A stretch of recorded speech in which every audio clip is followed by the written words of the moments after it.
Inédit Brasil, Festival do Documentário Musical, chegou à sua 15ª edição e ocupa diversos endereços da capital paulista até o dia 25 de junho, com cerca de 70 títulos e muitas atividades paralelas. Olha, nesses 15 anos de Inédit, Kiko, dá para fazer uma análise bem positiva, assim. Eu acho que a gente conseguiu levar para as telas do cinema filmes que antes eles não prestavam muita atenção, ou seja, o termo, inclusive, documentário musical, ele não existia como tal. A gente já levou só para as telas de cinema quase 300 títulos brasileiros nesses 15 anos, né? A gente criou um espaço cinematográfico, de alguma maneira, para que as pessoas não só possam exibir as suas criações, mas que também o público possa achar elas. Nós iremos até Paris, arrasar no Olímpia.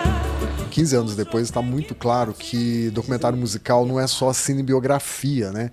Para além dessa questão de terem amadurecido no retrato dos artistas musicais, que não é uma propaganda e sim uma história bem contada sobre ele, tem histórias culturais, né? Você tem histórias que às vezes são embaladas pela música, né? História de movimentos políticos que tem por pano de fundo uma trilha musical, teatro, como a gente já apresentou, a música permeando outros assuntos, enriquece sem dúvida enfim, as obras e o que a gente tem para apresentar para o público, que não são só retratos de pessoas da música.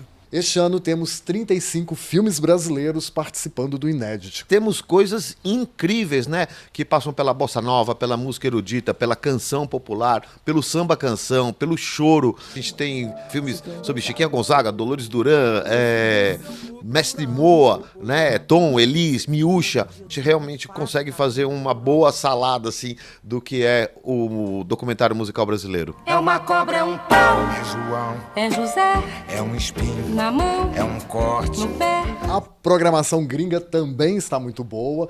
2 títulos me chamaram a atenção. A história do Thriller do Michael Jackson e uma biografia que o Martin Scorsese fez sobre o vocalista do New York Dolls. A gente tem realmente esse filme sobre o David Johansen, do New York Dolls. Um filme muito bacana, porque é uma espécie de stand-up, né, show, que ele vai para um dos bares favoritos dele em Nova York e no dia de que ele faz 70 anos ele monta um show. E esse filme é a gravação do show. E tem o Thriller do Michael Jackson também, que é o Sonic Fantasy. É um filme que ganhou o Inédit de Barcelona, um filme que é de produção espanhola e que conta a história da gravação do disco, mas vista do ponto de vista do técnico de som. E é a história de um disco mítico e também de um som que se conseguiu naquele disco que depois foi copiado muitas vezes. Então é realmente muito interessante você ver o filme para poder prestar atenção na próxima vez que você escutar o Thriller do Michael Jackson. Michael Jackson. Festinhas de 15 anos costumam ser bem animadas. Como que está a programação paralela do festival? Eu acho que está animada. Tem bastante show, bastante música. Tem também a nossa tradicional feira de vinil, né? Que, aliás, acontece no mesmo dia em que a gente tem lá na Cinemateca 2 apresentações musicais, DJs lá no deck. Tem também coisas que não são só musicais na programação paralela. A gente vai ter uma conversa bem interessante, o Conversas, que acontece lá no Cine Sesc. A gente percebe pela programação do Inédit dos últimos anos que a presença de artistas mulheres retratadas tem aumentado. E a gente vai colocar isso em pauta no ano em que a gente tem filme novo da Miúcha, né? O Elis e Tom nem vou considerar, mas o Roberto de Oliveira, o diretor, tem 3 filmes sobre a Rita Lee, que a gente vai passar também um deles, o Ovelha Negra, que é uma homenagem à Rita Lee que a gente vai fazer. A gente vai ter nessa conversa a Dandara Ferreira, que fez a série sobre a Gal, também uma maneira de homenagear a Gal Costa, e o Márcio de Belian, que já fez o retrato da Betânia e esse ano traz o retrato da Letrux. Então também é uma conversa sobre as mulheres na tela, né? Não só atrás das câmeras, mas também a participação delas na tela.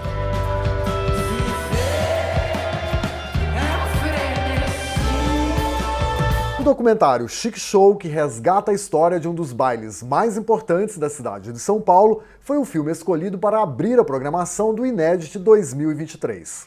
O documentário da Chic Show É um documentário que conta a história de um baile da Black Music que nasceu nos anos 60.